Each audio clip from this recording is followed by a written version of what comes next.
People think they have been seeing spirits of the dead for thousands of years, but never like this. Shadowy figures are lurking within these walls and speaking from beyond the grave.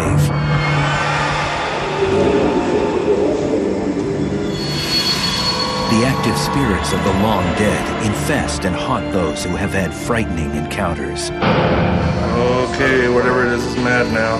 There are a few brave souls who dare tread this sacred ground, attempting to solve the mystery. They are America's ghost hunters.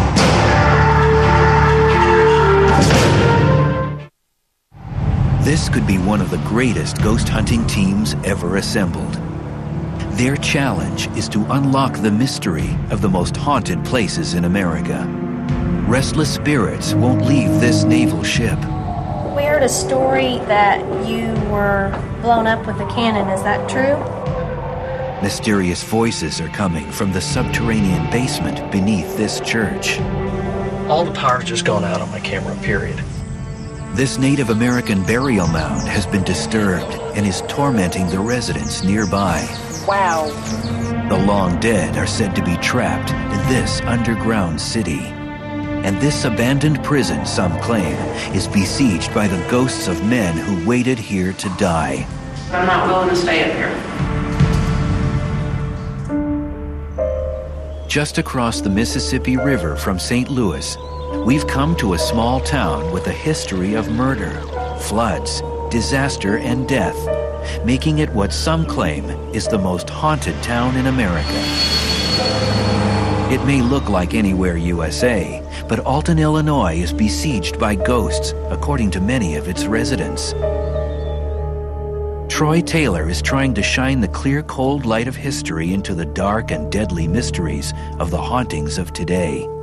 It's the events of the past that really add up to create the hauntings that we know today. He's not just a big fan of real-life ghost stories.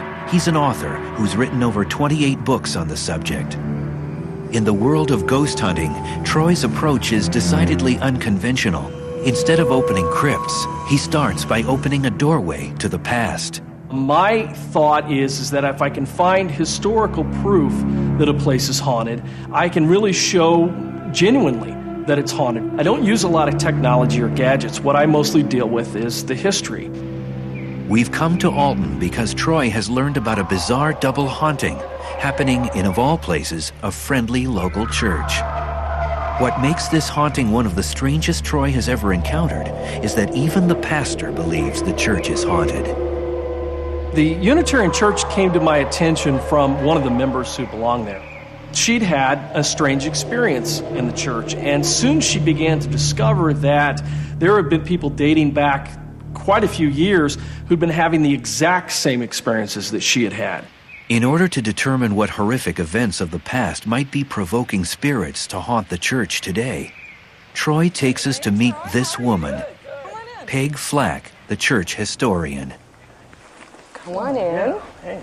Tell me a little bit about this room, because you told me, I think... The building has a long history. It was originally built as a Catholic church.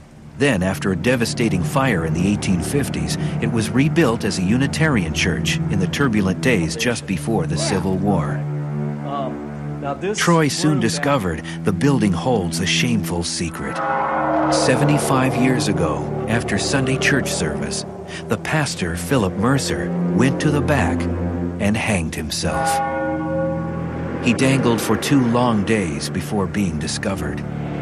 Kitchen, and this is the best place we can determine most probably where he committed suicide. And nobody has ever quite figured out what the reason was behind it, but there were some mysterious circumstances definitely in his death that remain a mystery to this day. He said, and when you called, you said he was kind of the likely culprit as far as what ghost would be here haunting the church. Certainly leads to the circumstances. Yeah. A hanging of a minister in a church is a phenomenon that doesn't happen very often. In a strange twist, Peg tells of her own frightening encounter with a ghost. But she believes her experience might not be connected to the former pastor at all. She thinks it originates from a different source, one deeper, one older. I'm standing there by the sink, and all of a sudden I get that back of the neck prickly feeling like, oh, what's this mean? And I stuck my head out, and I felt that something was in the sanctuary. And I heard all this laughing and talking downstairs and thought, oh, there are people in the building. This is wonderful. I'm not here alone. And I came to the top of the stairs, and I yelled down the stairs, hi, this is Peg, who's here? And all the voices and all the talking and all the laughing stopped. And I thought, okay, I'm leaving now.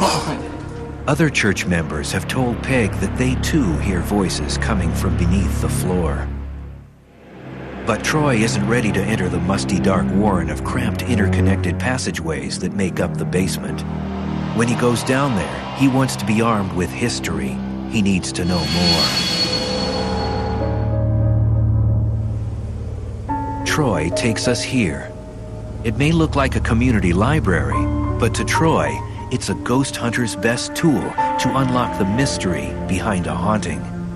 Vaulted in the back of the building is a room which holds the best collection of local Illinois history. For Troy, ghosts reveal themselves through these pages. One of the ways Troy does his research is by looking back through time at the place to see what events might have influenced the haunting. While researching the 1850s church fire, he discovers multiple documents pertaining to the Civil War and a tab which he feels might hold an answer. Alton, Illinois is a documented underground railroad station along the Mississippi River. And several of the town's buildings, including churches, are rumored to have assisted slaves escaping their masters from the South. Troy returns to the church with his friend Luke Naliborski. Troy's instinct and newfound knowledge of a possible connection to the Underground Railroad may well be the doorway to understanding if spirits are roaming the basement. Troy and Luke are equipped with flashlights and special infrared cameras to explore and document the basement. Just watch your head coming up through here. Now I want to take a look over here first. The church was not specifically mentioned in the records, but if Troy could find physical proof that the basement was used to hide slaves, then he could validate a source for the strange voices heard throughout the years. But I wanted to kind of see if we could get back and check out some of this back area back here, because that would have been the area where the slaves were supposed to have been. Right. But it's from this area that, people have been talking about hearing the voices and hearing, the cries and stuff coming from down here. Luke and I decided that we would go back and get underneath this original foundation. To explore the entire basement, they must maneuver through a crawl space that is barely 2 feet high and pitch black. They hope to find proof of a secret room that could have hidden slaves. When we return, Troy finds a clue that helps unlock the mystery of the haunted church. Can you see it? Yeah. Ghostly voices are captured on tape. And we are locked overnight inside a haunted prison to join what may be the largest paranormal investigation ever. This much dirt. So the ceilings would not have been quite so low. Troy Taylor and Luke Naliborski are wriggling in the dark crevices beneath this 2-century-old church with the hope of finding a secret room that could have hidden slaves during the days of the Underground Railroad. If you look back around this way, I'm going to try to get back into this area back here if we can. Actually, I've just lost my camera. All the power's just gone out on my camera, period. No, that's an interesting thing, isn't it, Luke? Good thing. That's, and there it goes again. Now it's taken off. And there's something weird going on here. My camera's shutting on and off by itself. That doesn't normally happen. That's not a normal thing. 60 feet in, they reach what appears to be a dead end, but then... You see that opening up there? Yeah, that's what I'm heading for. Can you see it? Yeah. Yeah, here it is. This is what we were looking for. It looks like there's more of a room back here, in the back here. Actually more of a chamber area than anywhere else. Without all this dirt, this would have been perfect. You could slide right in through here and have you've got a whole room back there full of dirt now, but at one time it wouldn't have been. Yeah, it's a little room all by itself in there. We found exactly what had been described to me in the past as being, part of the Underground Railroad with the church. I think we answered the question as to whether or not there's actually a room back there where they hid slaves. At least I can say that's something. In one afternoon, Troy confirmed what church members had suspected for years. There is a hidden room located exactly under the spot where people have reported hearing voices. Of all the activity and the tragedy of the Underground Railroad that took place down there in that basement, I believe has left an impression behind. So the First Unitarian Church, I believe that through history, I've been able to prove is haunted. So what is the best proof that ghosts exist? If you can interview people who've lived at a location over a period of years and don't know each other and have all encountered the same ghost, then historically speaking, you've just proven that there's a ghost there. But Jim Underdown, a skeptic from the Center for Inquiry West, disagrees. Any place that has a reputation for being haunted, people then go to that reputation looking for ghosts and interpreting any noise or anything they see as being a ghost which they already think is there. If you ever visit Alton, Illinois, you might want to attend the church where some believe the congregation consists of both the living and the dead. Perhaps it is not the human mind that is best equipped to locate the paranormal. Some claim the ultimate ghost investigator has pure animal instinct and 4 legs instead of 2. Meet Abe, the ghost-hunting dog. Scientific study confirms that the Canis familiaris, or common household dog, can see, hear, and smell more than 10 times better than mere humans. These super senses are why dogs just might be the best method for sniffing out a ghost. Abe, a 95-pound Rottweiler, and his handler, Katie, are involved in a long-term experimental project, setting out to prove that trained dogs are the ultimate paranormal investigation tool. We started taking him along on investigations, and we would watch his reactions and try to correlate them with the reactions we were getting or readings we were getting on some of our instrumentation. Abe is not just a household pet. He's been trained as a seeing eye dog, a tracker, and has over 50 hours of paws-on experience with Seven, a North Carolina organization started by 7 supernatural investigators. What we do in an investigation is we'd load up all of our equipment, load up the dog, and head out to the site.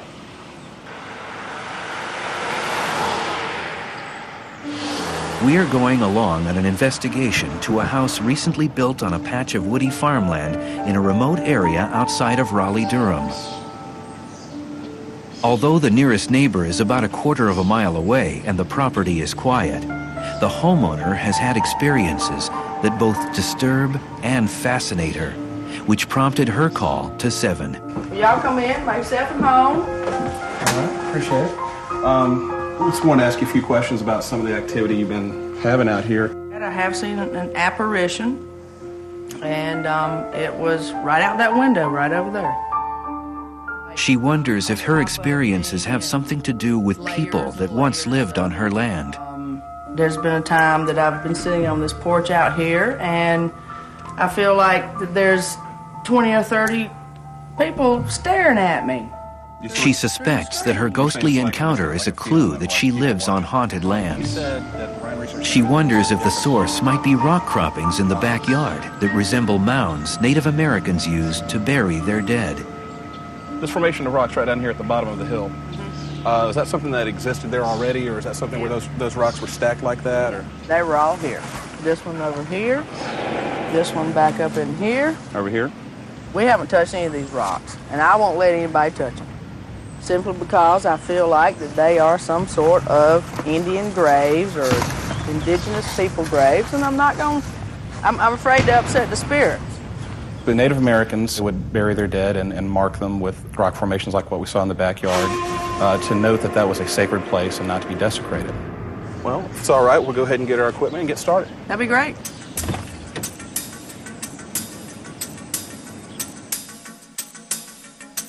And what I'm going to be looking for is for him to stop and turn around and touch me, or stop and look at what is bothering him. That's kind of the look we're looking for right there.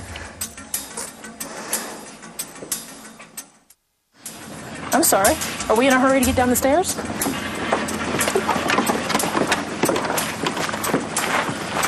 What is out there? When they hit the backyard, surprisingly, Abe seems to pull right towards the indigenous rock formations. What are you doing? You're going somewhere.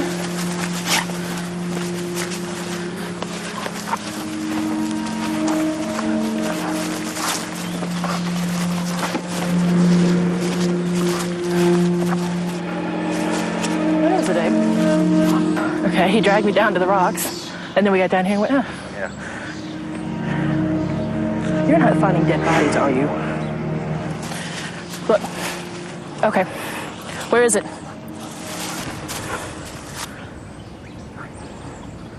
Where is it? Abe's intense stare is exactly the signal Katie is looking for. His deep focus on an unseen object doesn't fit normal dog behavior and is a reaction rarely exhibited by Abe. He wants Katie's attention. The other investigators are asked to confirm Abe's reaction with their electromagnetic field detectors. Where'd you get over here? Several jumps. Quite a few jumps, actually. Wow. Coming up, Abe the ghost hunting dog detects an unknown force. We enter a secret underground city where the ghosts of yesterday still exist today. And the spirits of Al Capone and other former prisoners are still lurking throughout this abandoned prison. I know. Where is it?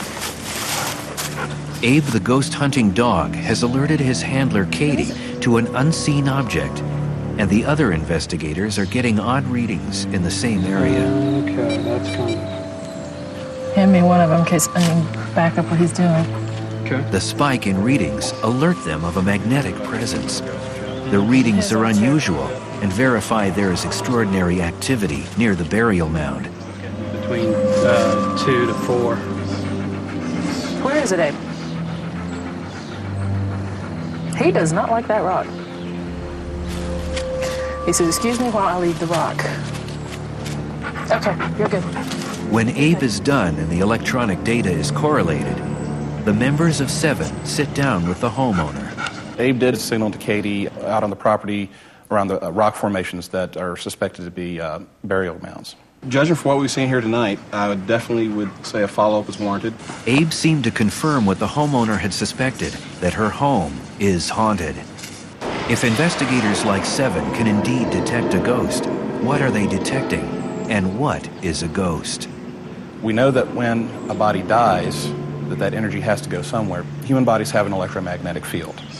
We're looking for those fields with our equipment. We're looking for those fields with Abe. Jim Underdown, a skeptic, questions the use of dogs. The real question is, what is actually going through the dog's head? Dogs may be staring into space, they may be having reactions about things that seem mysterious to us, but since we can't read his mind, we don't know what that logical explanation is. It's the desire to explain the unexplainable that drives ghost investigators. They hope that over time, they will learn how to properly harness the power of animal instinct. Do the spirits of long-dead sailors haunt the musty recesses of this ship that once fought bloody battles with pirates and slave traders? Can technology, available to anyone, decode the voices calling to us, beckoning, begging us to listen? What was it? Tanya Hacker and Tammy Wilson are expert ghost investigators. Their specialty is the collection of EVP, electronic voice phenomena, or what you and I would call ghosts talking on tape. Most EVPs are picked up on a lower hertz level, on lower frequency, similar to what a dog hears. These sounds can be captured on tape recordings, and upon playback, and when amplified, we can hear them. One of the eeriest EVPs that I've collected, I heard a male voice, and he's very mysteriously saying, "I am so close to the woman in the room." It was a complete sentence. It was very eerie. I've got one EVP where we were at a residential home. The residents were complaining that a lot of hostile things were going on, but we did manage to collect one EVP with a male's voice, very disgruntled, saying, "Thought you could record me, didn't you?"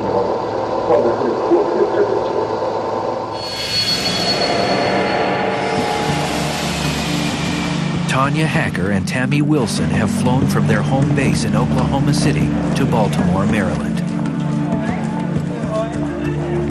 Here, they will investigate what many believe is a seaborne crypt with a special place in American history. This is a ghost ship, according to many.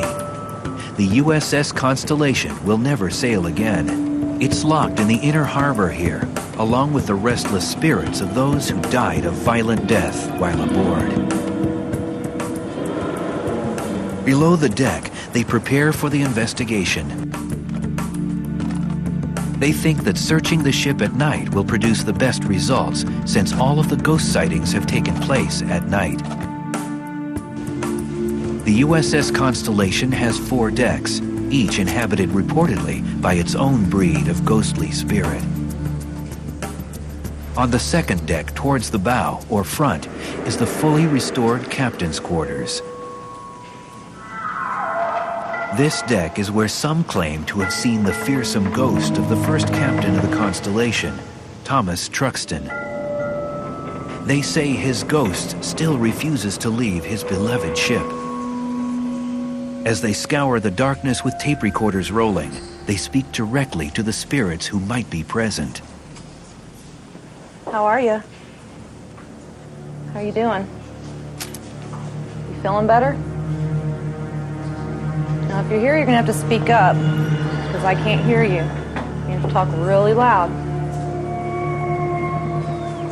According to eyewitnesses, it is on this deck where the ghost of Seaman Neil Harvey, who was brutally executed on this spot, is sometimes seen.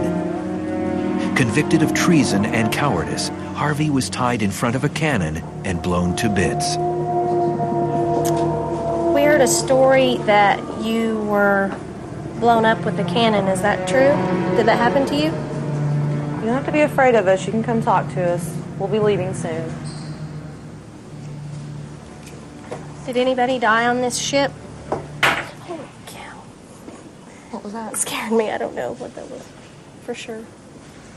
Where was it? Did y'all drop something? Yeah. Okay. Tanya and Tammy are always scrupulous in their audio collection. They keep a log of instances like this so they are not later mistaken for EVP. As we descend to each successive deck, the overhead space gets lower and lower. This is the brig? Yeah. Are you being punished? Did you do something wrong? Just when Tanya and Tammy are about to call it a night and go back to the hotel to examine their recordings, the investigation takes a bizarre turn. Hi. You don't have to be afraid of us. Come on in.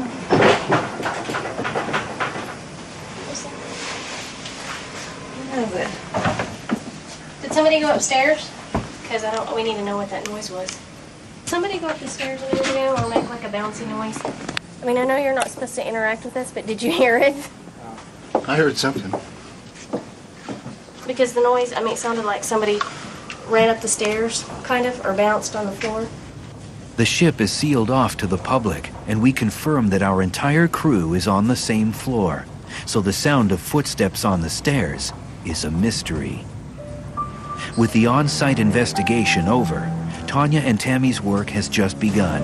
They won't know if they encountered a ghost until they thoroughly examine the audio-taped evidence they've collected.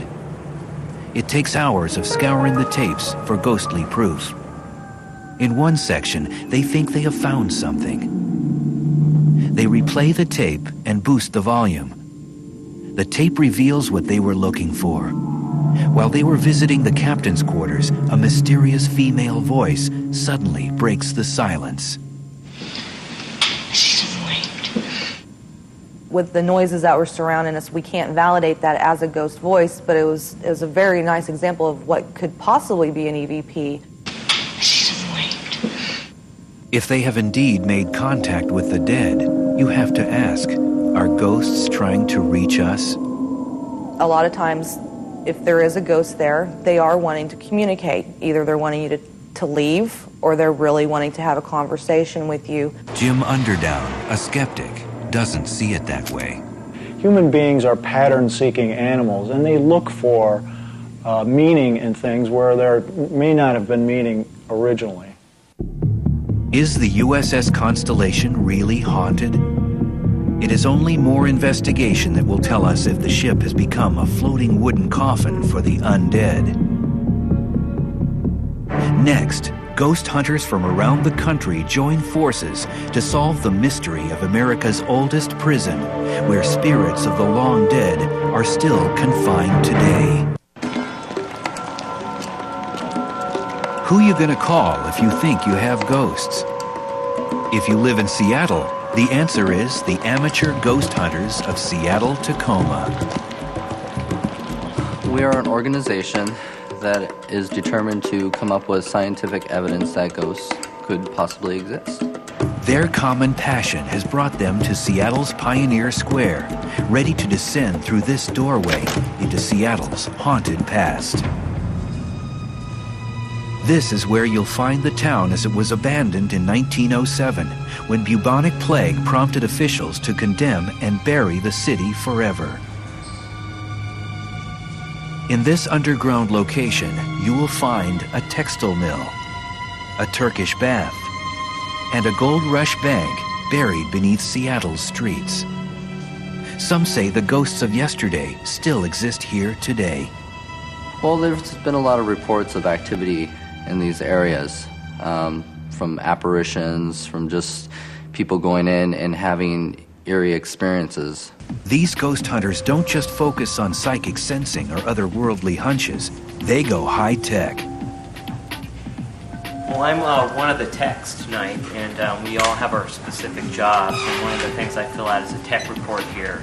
Anything that he instructs me to do, that's what I start doing. I take pictures. I've got cameras. I've got a digital, infrared, still camera. Working the temperature sensors. It's basically a laser infrared detector, and that right now I can check your body temperature. You're reading about 79 on the outside. Now that the group is ready to explore the underground, they want to make sure that the ghosts are ready also. Patricia, you want to lead it? We ask the spirits in the underground to please cooperate with us this evening. We'd like to communicate with you. We mean you no harm, just respect. As the investigation begins, members of the group take digital photographs, making sure they focus on specific areas of interest. The group has selected a special spot for the primary part of the investigation. It's the underground's quietest area, located between an old hotel and Seattle's first theater. What makes an amateur ghost hunter's investigation different from other ghost hunting groups? It's a computer system they've developed called SPECTRE, which stands for Special Paranormal Energy Computer Tracking Research Equipment. They take electronic devices typically used to track ghosts and connect them to a laptop computer so that all the devices can be monitored at once. Each line on the SPECTRE computer screen represents a different sensor connected to the computer. The motion detector emits ultrasonic pulses and waits for an echo. The temperature probe lets us know of any temperature changes in the room. The voltage probe measures the consistency of the electrical current. The magnetic field sensor measures any changes in the Earth's magnetic field. And the finishing touch is...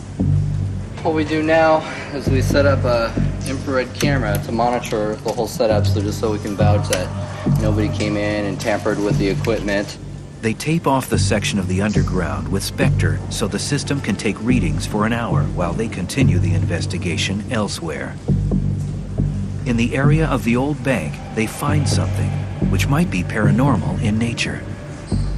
Are you guys getting any readings through here? Yes, I'm getting something magnetic though.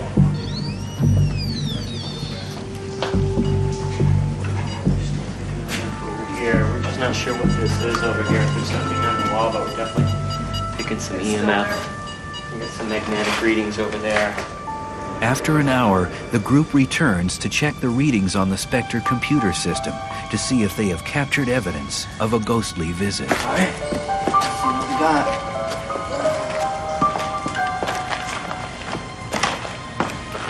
No, actually, it looks like we didn't get anything. It's flatline, pretty much. Everything? Pretty much. Little ion just climbed up a little bit, but it was all steady. Nothing dramatic. It could all be natural.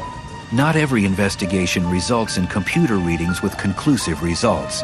And that's okay with the amateur ghost hunters, since they feel they are on the leading edge of science with a luminous future. They hope that someday advances in technology will answer the question, do we live with ghosts? There is some sort of energy going on that we can't explain. And it also helps in a lot of cases, too, when we go into these houses to help ease the people that are experiencing a lot of this stuff. The problem with using all the high-tech gear is that you don't know what a ghost is made of, so how can you possibly know what instrument to measure it by? Even if the dark crevices of this underworld city are inhabited by the dead, they are nothing compared to this. This might be one of the scariest and most haunted places on Earth. Philadelphia's 174-year-old Eastern State Penitentiary. Abandoned in 1971, it now stands as a lost world of crumbling cell blocks and empty guard towers. These cells once held notorious criminals like Al Capone and Willie Sutton. They may now stand unoccupied, but are not entirely empty. Some believe suffering former prisoners are haunting Eastern State's dark Gothic structure. Experts say the amount of trauma, pain, and terror experienced by men who are incarcerated often leaves a lasting impression behind, which makes this the perfect location for our ghost hunters to join together, combining their unique skills for the ultimate collaborative ghost investigation. The team consists of Troy Taylor, ghost historian, Tanya Hacker and Tammy Wilson, specialists in collecting EVP, also known as Ghost Voices on Tape. Ross Allison, Dutch Jackson, and Patricia Woolard, high-tech paranormal investigation technicians. And there's a non-human ghost hunter along too, Abe, the dog from North Carolina, with his trainers, Jim Hall, Katie Harrington, and Janet Bodges. They are headed to the prison to conduct the biggest ghost hunt ever. Yeah. Has anybody ever done a prison before? This doesn't look like any prison.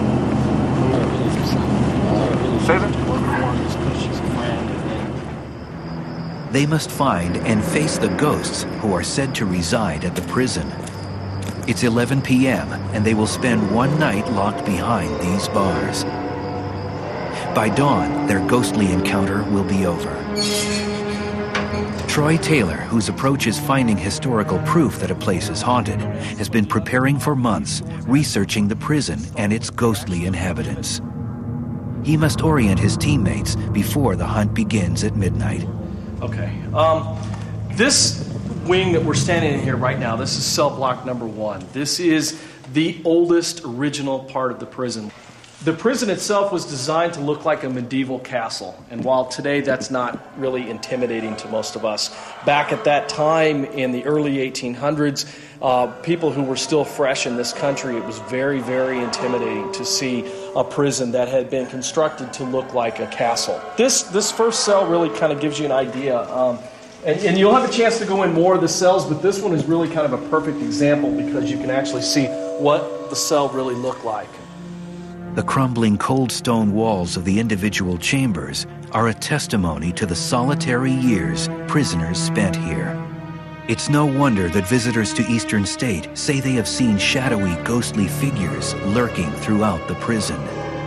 The Quakers put them in one-man cells. From the time they entered the prison to the time they left, they came into contact with no one. The solitary confinement caused huge outbreaks of insanity in this prison. At that time, the prison officials refused to admit the fact that it was the isolation and the solitude that was actually causing these men to become insane. High above the cell blocks is the Central Guard Tower. This is where you can see the entire prison, including the cell, which housed the notorious criminal Al Capone. One of the stories that a lot of people don't know about Al Capone is that he believed that he was haunted by the ghost of one of the victims of the St. Valentine's Day Massacre. Al believed to the end of his days, from the time he was here at Eastern State to the time he died, that he was haunted by James Clark's ghost. And it was here at Eastern State that the story actually got started. According to the legend, other prisoners actually would hear Al in his cell at night screaming, "Go away, Jimmy, leave me alone." The clock strikes midnight, and it's time for the ghost hunt to begin. At this point, the group splits up, and each team will investigate a different area of the prison using their own individual techniques. Ross Allison, Dutch Jackson, and Patricia Woolard, the high-tech paranormal technicians from Seattle, have brought the Spectre computer system they are known for. They want to set it up in a location where they have the best chance of capturing proof the prison is haunted. They have decided upon death row. To begin, Ross takes temperature readings, while Dutch takes the preliminary electromagnetic field readings.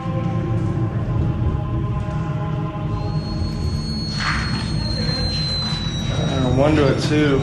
A meter reading of 1 or 2 indicates unusual magnetic energy. 7. 8. When Dutch enters cell number 13, he finds something he's never seen before. It just hit out of the 10. Okay, whatever it is mad now. You gotta figure all these guys are bad news. Then what I would do is probably set Spectre here. Still have the motion shooting down the hallway here. All the sensors are connected to the computer, and the monitoring begins. Recording. Okay. Recording.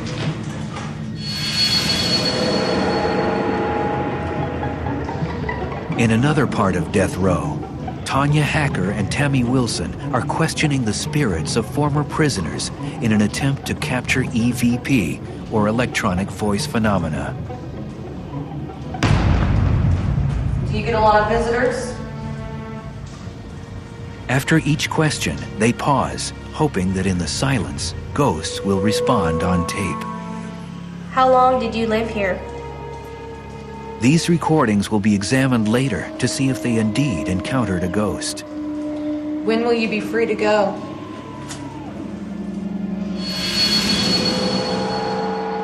At 2 a.m., just below the entrance to the guard tower, Abe, the trained ghost hunting dog, seems spooked.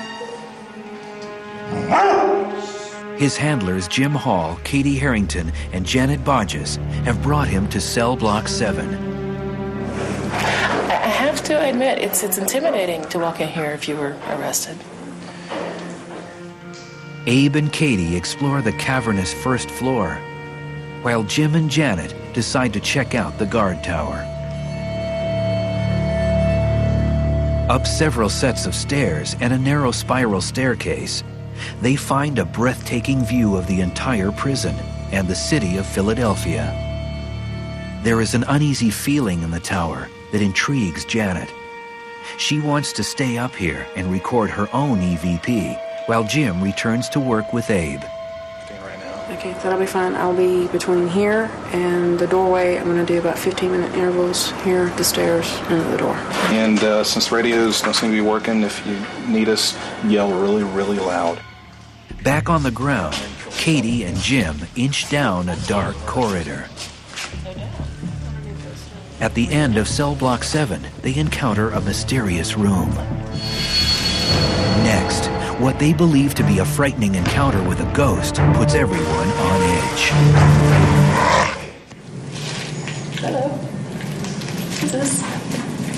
What is this? This is different. Just so, isn't it? It's different. He doesn't like it in there so much. This room at the end of Eastern State Prison's cell block 7 is not any ordinary room, and Abe, the ghost hunting dog, knows. I'm sorry, buddy, you okay? Up in the tower, Janet's work is interrupted when an unexplainable burst of light overwhelms her. When she can't find the source and realizes she is absolutely alone, she panics and runs down the stairs to find the others. I was up in the watchtower. Yeah. And the whole damn room lit up. I mean, lit up to the point that I could see my own shadow on the wall. I'm willing to leave the tape recorder up here, but I'm not willing to stay up here.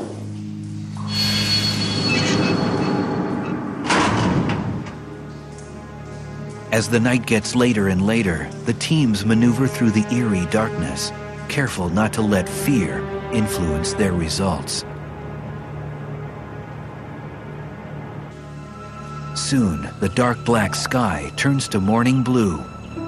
It's 7 a.m. and everyone gathers in the prison yard. This is the first chance they've had to communicate their individual ghostly experience from the night. So kind of what I wanted to do is see what everybody did manage to either get or not get. I wanted to see what you guys had to say. What we were tracking was EMF, temperature, motion. The group from Seattle goes first, with results from the computer they set up in death row. And what we had picked up was a constant motion. Real, just steady as like a vibration, and which really didn't coincide with the area. We also picked up EMF spikes and also a few motion spikes too. What about you guys? Our main focus was to try to collect audio. Tanya and Tammy have reviewed their audio recordings and found what they think is a ghostly voice caught on tape. We were outside. We got a creeped out moment, and I'd mentioned, well, we can't be scared. And then you hear a small voice. We can't be scared. And it's very clear and it's very loud. But there were probably 2 or 3 different times that we got a little spooked. Okay, well, let's move on to you guys then. There were a couple of instances where Abe did react. One location where they got readings, he also stood out there and growled. The third team member, Janet, tells of her frightening moment. In the watchtower, there was a little light that can't be explained as of yet. Tanya and Tammy are surprised because they too had an eerie experience in the same location. When we were coming downstairs from there, I kind of looked, but it was weird because we both thought it looked like somebody was sitting on the step. That's the exact place, same spot. All right, well, if that's everybody, I think that we've all got gear we need to get, and I think that a lot of people would like to get into a bed somewhere and go to sleep. So let's head on back, gather up our stuff, and we'll head on out of here. So, is Eastern State haunted?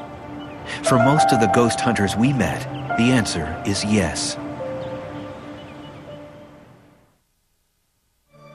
They claim it is the scientific evidence they collected that makes them true believers, and they are ready to defend their method of investigation. We try to eliminate any possible natural cause, and if we can do that and whatever's left over is unexplainable, that's something we consider positive evidence. Well, we do come across a lot of skeptics, putting us down. A lot of times they're not going to believe whatever you have to offer unless they experience it for themselves. It's extremely unlikely that ghosts exist in the first place. Is it possible? It's possible. It's possible that Santa Claus exists. Does the evidence suggest it? Absolutely not. Skeptics will try to debunk EVP. There are several outlets they choose that we're getting some kind of interference with cell phones, radio towers, airplanes, car stereos, things like that. How they can explain where you have a direct voice answering your question. The odds, I think, are just not there. I try to think of myself as an open-minded skeptic with the idea that maybe it's haunted, maybe it's not. I don't care going in, but I like to know what's going on when I leave. Have these investigators found proof that spirits from another time and place are interacting with us? One day, will their methods of investigation be accepted as conclusive proof? Until then, we can only wonder if ghosts really do exist in our mysterious world.